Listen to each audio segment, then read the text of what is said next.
one soft-spoken hero who is nigh indestructible, one bestial creature of immense strength and pure unpredictability, and one criminal strategic mastermind who can manipulate them all. Combine these icons of the silver screen with the writer and director who brought all three to life, and you get the cinematic disaster of the year. While this is M. Night Shyamalan doing what he does worst, I present to you that this could have, nay, should have been the 2010s answer to The Silence of the Lambs. Reputably Rubbish presents Fixing Glass, the cinematic classic that should have been.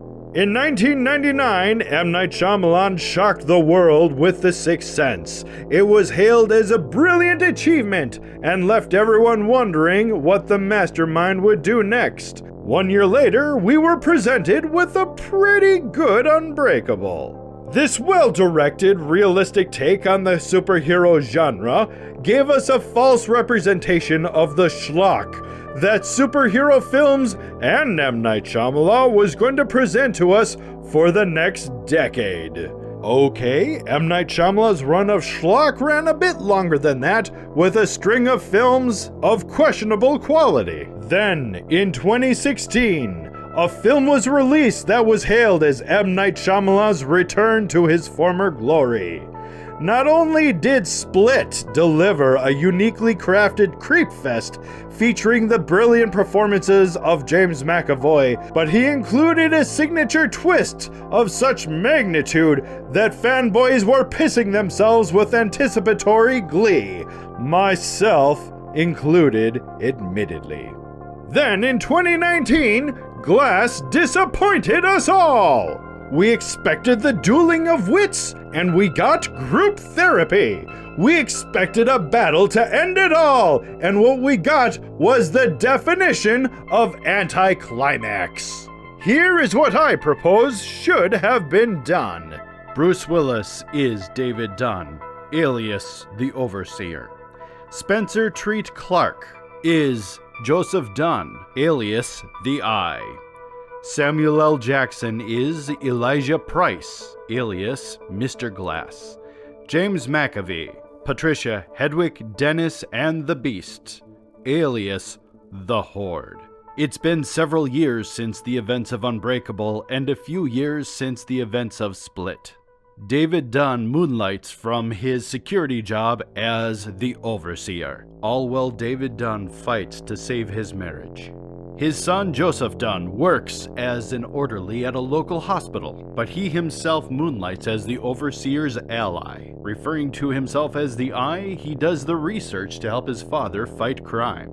The Overseer and the Eye investigate the disappearances of several young women in neighboring cities. Investigators and the FBI are baffled by the disappearances, as they seem to be done by several copycats and not just one person. While in an asylum, Mr. Glass plays comatose but hacks the computer system at night.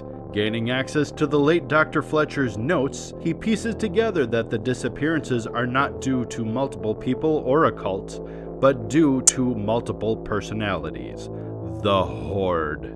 In an interaction between Hedwig and Patricia, it is made clear that Hedwig is not aware that Dr. Fletcher was killed by the Beast. While playing on his computer, Hedwig receives a message from Dr. Fletcher's account. As the Eye and the Overseer continue to work the cases, a cat-and-mouse psychological thriller commences, not only exploring the psyche of each of the Horde's personalities, but in doing so, slowly chips away at the psychological barriers of David Dunn.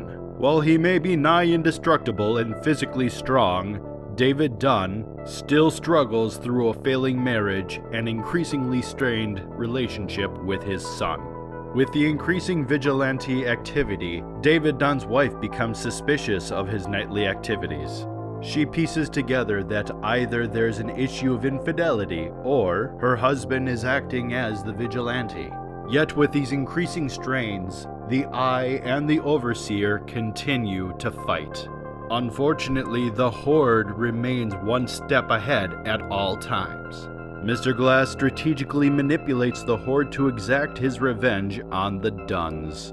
Building up to the climax, Mr. Glass devises a trap for the Duns and the Horde with the intent of killing them both, and living gleefully with the satisfaction. Not able to control his dark impulses, Mr. Glass escapes to witness the doom of both Duns and the Horde at a local flooded quarry. It is much to his dismay that the Horde realizes that they were communicating with Mr. Glass and not Dr. Fletcher. In this collision of personalities, Mr. Glass tells the 9-year-old personality Hedwig that the Beast killed Dr. Fletcher.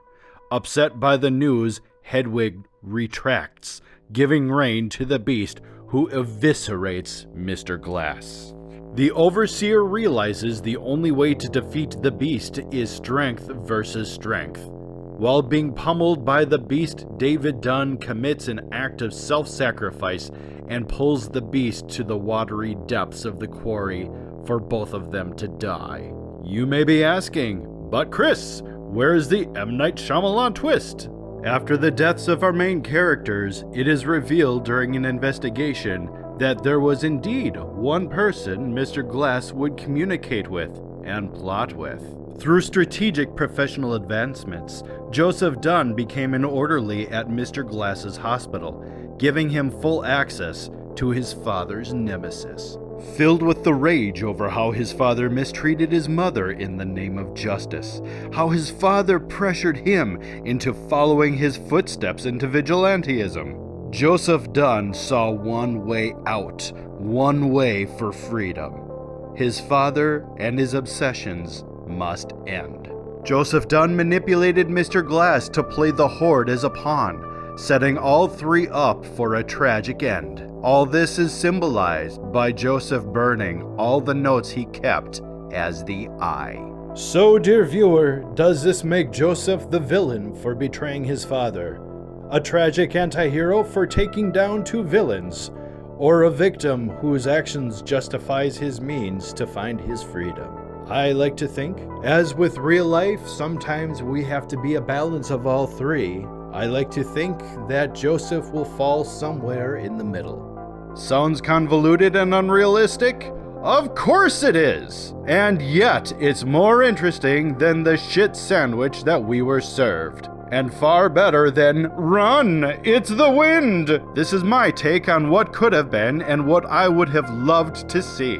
How would you have fixed Glass or any other of M. Night Shyamalan's failed attempts? Comment below and let me know. And remember to give yourself and others patience, forgiveness, and grace. If complaining about terrible movies is the worst thing that we have to complain about right now, we're doing pretty well. Thank you all for watching and make it an amazing day.